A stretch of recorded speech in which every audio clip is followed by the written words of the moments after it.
as we look at American civilization, one of the internal fights that we're having right now between right and left, and I think it's a little bit more detailed than that, but again, to use simple terms that everyone kind of understands, between right and left, what do you see as the primary kind of internal threat? Like if we don't have some sort of major external threat to the United States, and I don't think we do. That's not to say that I don't think we have threats. I just don't think they're existential. Right. But when we look at the United States itself, and this kind of goes back to an old Lincoln quote that, we will either endure forever or die by suicide. Mm-hmm. Do you see kind of that progressive liberalism that you described, or wokeism or whatnot, critical theory? Yeah. Do you see that as an internal existential threat to American civilization? Or do you just see it as a part of American civilization that we're working out? That's a great question. I bet, you know what? I bet if we thought it through, the latter option is a legit option. In that there may have been like seeds of wokeness, as it were, embedded in our civilizational history or so forth. I'd have to think that one through, because my initial reaction is the former. It is, wokeness by its definition is hostile towards wokeness by definition is post-American. Yeah. Wokeness despises America. Wokeness sees the difference between the modern left and, say, like the 1960s left. The 1960s left still trusted America's institutions by and large. So Martin Luther King's major criticism was that an entire demographic of people were not being treated equally under the eyes of the law. Whereas in modern, CRT and, and critical theory, it's the law itself that is racist. So that's what you got to get, So for the 1960s left, and again, I know there were some radicals that were already there, but for the vast majority of them, there was a sense that the people in charge were failing the ideals of the nation. Yeah. The modern left sees those ideals themselves as inherently wicked. Yeah. That's what you got to get. They hate it. That's why they're more loyal to illegal migrants than they are citizens. Citizens perpetuate a racist society, whereas the illegal migrant is somehow innocent of that, you see. So it's an interesting idea that you could have a internal theory or an internal critique of civilization that is so hostile to the United States that it wants to completely, if not erase it, turn it into something that bears absolutely zero recognition to what it was at its founding.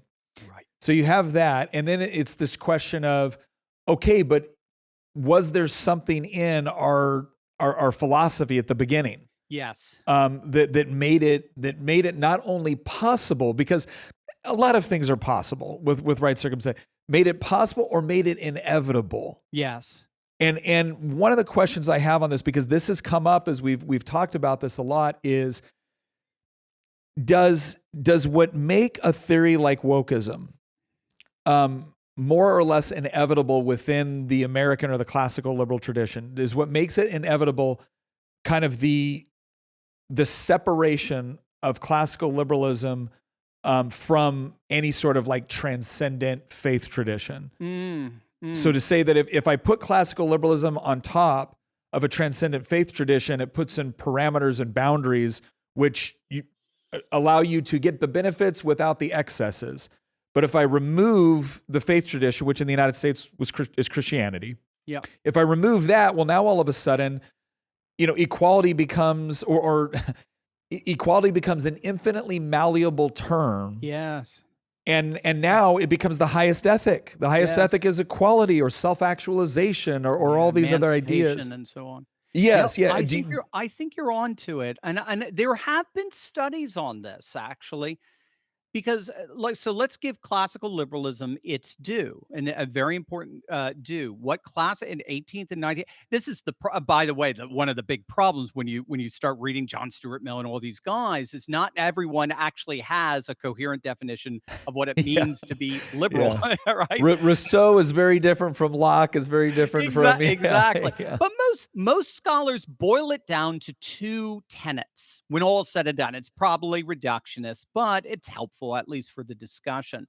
And that is the default to reason and Mm, rationality in all matters involving the public square, and the restraint of executive power so as to maximize individual freedom. So mhm. so a classically liberal society should be rational and free. That's the Yeah. idea. And there was a very interesting study by Mary Poovey on the history of the fact.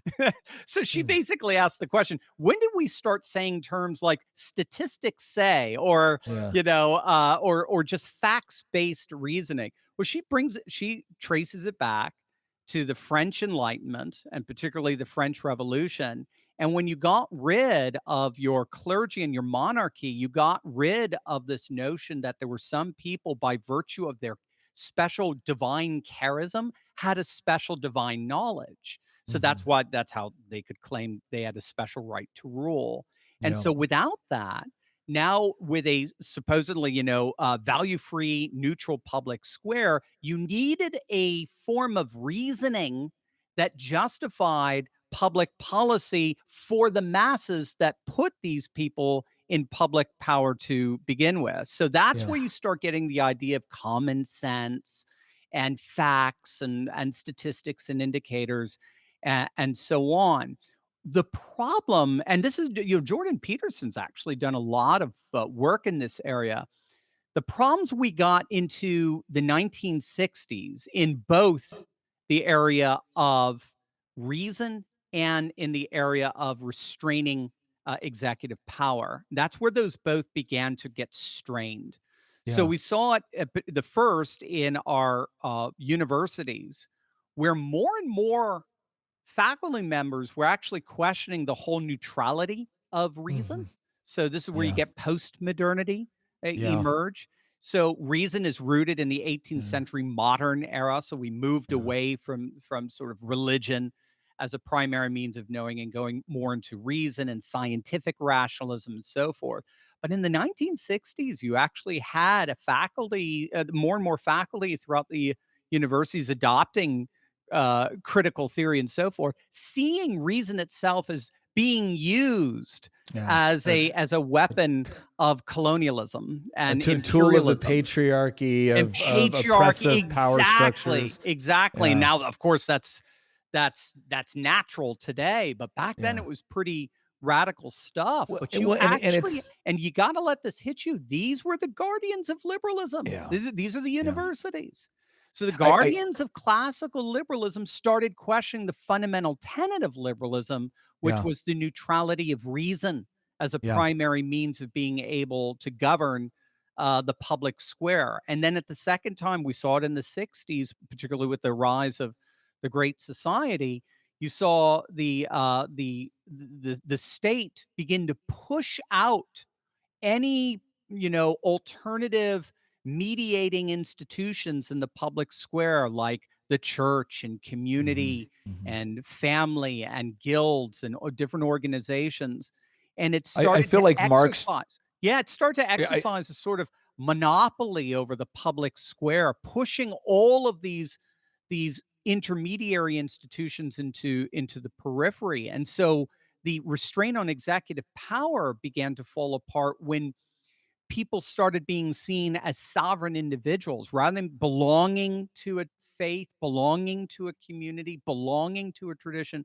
Now you were a sovereign individual that had no more obligations apart from that which you chose for yourself. Basically, we became Meghan Markle in a nutshell. And well, so you have reason collapsing in the universities, and then you have the restraint on executive power collapsing in the public square. And so, yes, liberalism, far from being rational and free, ended up becoming irrational and repressive. And that is called wokeness.